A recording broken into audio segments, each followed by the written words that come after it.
you couldn't tell because our families protected the kids from that, and I think we lost that here. And I think social media created that barrier.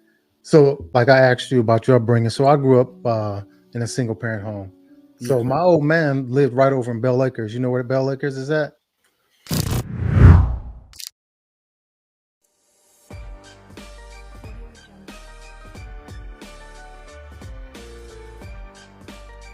Yeah, it's a done deal. They get up on water, make a man out of you. Water, make a man out of you, bro. We had this one guy. He was from Little Rock. He was a big dude. Man, he jumped off of there. Man almost drowned. They had to jump in there, and he was claiming, "Man, I'm 2% body fat, man. That's why I can't swim. Like, you just can't swim." Blame it on boys. We all got an out, but all right, we all got an out. That's his out. Yeah, they would seriously. They would let you come to the point of drowning. Like, they would be standing right there. Jeez. Trying to see if you're gonna figure it out. Then eventually, right. You better. So we both from class of '94. After you graduated, what was next for you? So I knew I wanted to go to college. My dad had gave us two choices. He said either military or college. Man, I chose college. I was looking for a school, looking for a home. My cousin Myron went to Robert Morris, and a few other people from Quip went to Robert Morris too. So I figured that was my, and then was starting a football program at the sense to, and Mr. Colbert, he's the offensive line coach and former offensive coordinator for Aliquippa High School. He was working for Robert Morris at the time. He had moved back from Connecticut, and he became a recruiter for Robert Morris to bring kids in locally. So he gave us opportunity, man. And Coach Morocco, I love that man to death. He bragged about a non-starting kid. Me and my twin brother both, that we worked hard and worked out and did whatever we were told to do. And they gave us an in to go to Robert Morris. And, you got local coaches there too. Coach Walton was from Beaver Falls, that type of Tiger.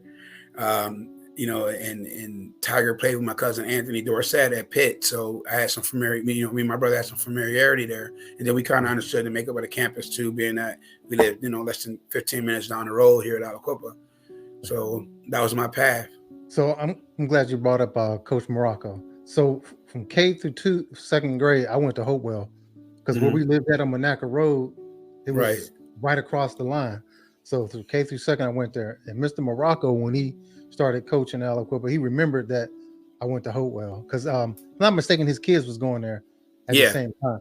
So he would always talk to me, about that. Hey, man, I remember when you used to go to Hopewell, and there was a couple other guys that, that was on the team that were previously from Hopewell as well. And he used to be like, you ever think about if y'all stayed? Like, but because like there was three of us on from that played on the basketball team that you John so but I'm glad y'all didn't. I started going to Aliquippa in fourth grade because K through second I went to Hopewell, third grade I went to Ambridge, and then fourth grade is when I started in Aliquippa.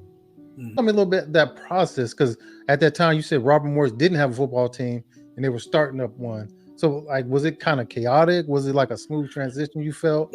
Or? I think because I was it's considered a red shirt year because of academics, but I was a Prop 48 player. So that was like you came in. It wasn't that I had bad grades. I was top 25 in our class.